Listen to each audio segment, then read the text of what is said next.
Come and have a look at the turkey. Come and have a look at the turkey. It was hanging in the backyard where the tin bath and the hula hoops usually hung. But it still had its feathers on. We had to tug them out, pluck them out.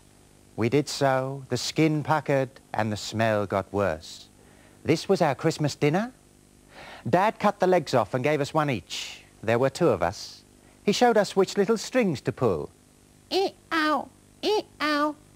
Fantastic. We stuck them up our sleeves. Ee-ow, ee-ow. Fantastic. Not such a bad Christmas after all. Oh, the sinister humour of the vagabond king, alias Ian Smith. Having taken Brighton by storm, he's now getting ready for the rest of us. But are we ready for him? And we're also going to be talking to yachtsman, writer and broadcaster Bob Fisher, who chronicled one of this year's great sporting events, the marvellous spectacle of the best sailors in the world battling it out off the Australian coast for the America's Cup. Right.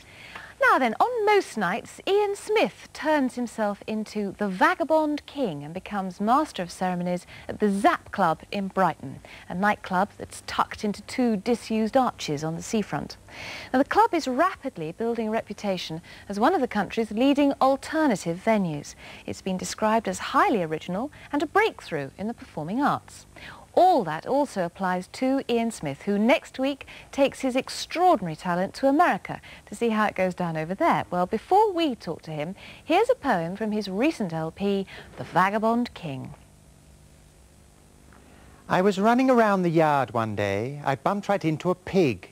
I had never seen one close before, amazed they were so big. So I jumped across his back and rode the highways of this land. And we got along so famously, I often shook his hand. We conversed a lot on politics and setting up a firm.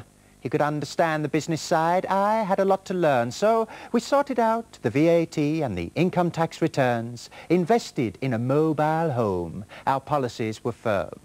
I grew quite fond of him. He grew quite fond of me. We were about as happy as a pig and boy could be. We used to play a lot of chess and visit all the clubs, him in handmade cardigan while I wore fancy duds.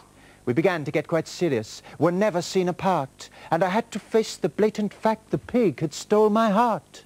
Implications were quite serious. Would the public understand that the love between a pig and boy is really rather grand? Tragic ending settled things, they dealt a cruel blow. What might have been we'll never see, we'll never really know. I don't know why the pig turned blue, I did not squeeze him hard. I'll have to squash him into tubes and sell him by the yard. Brilliant.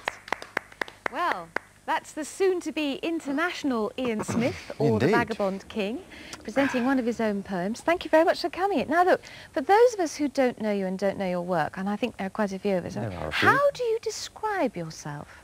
A multimedia performer, I think, because I'm involved in very different areas of filmmaking and dancing and comedy and all sorts of strange things. How many strings do you have to your bow, and what do you do? At the moment I've been making pulptures, which are like sculptures but not as good. And aren't they Airfix models that have gone wrong? Mutilated Airfix models. Yeah, and I've I just think we've had all got those.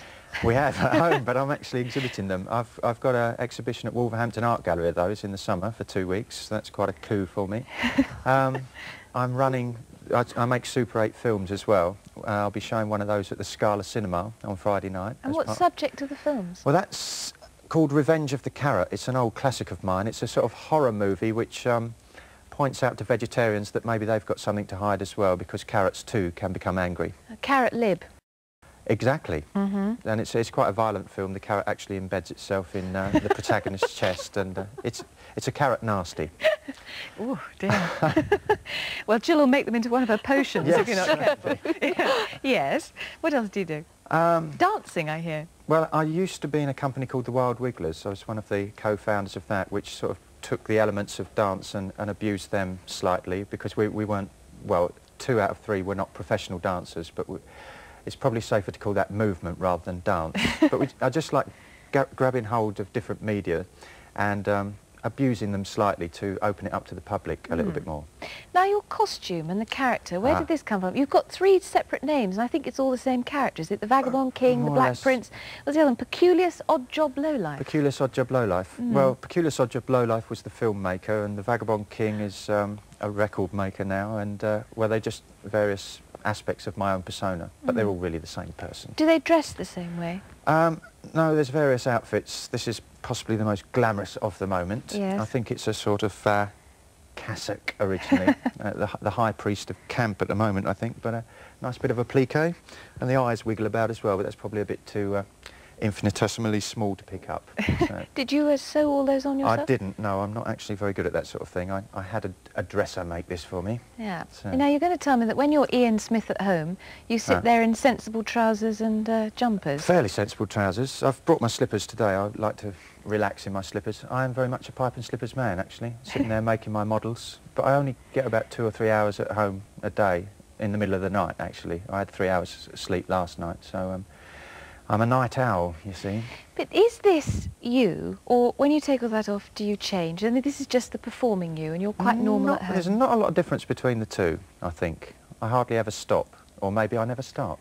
One of the two. But the characters all intermingle, and it's basically me. I'm not faking it, Were you an eccentric child? I think so. I think I first unleashed myself on the public where my brother swathed me in bandages, put me under a lot of crisp boxes, and I was Revenge of the Mummy in the middle of the terrace where we lived.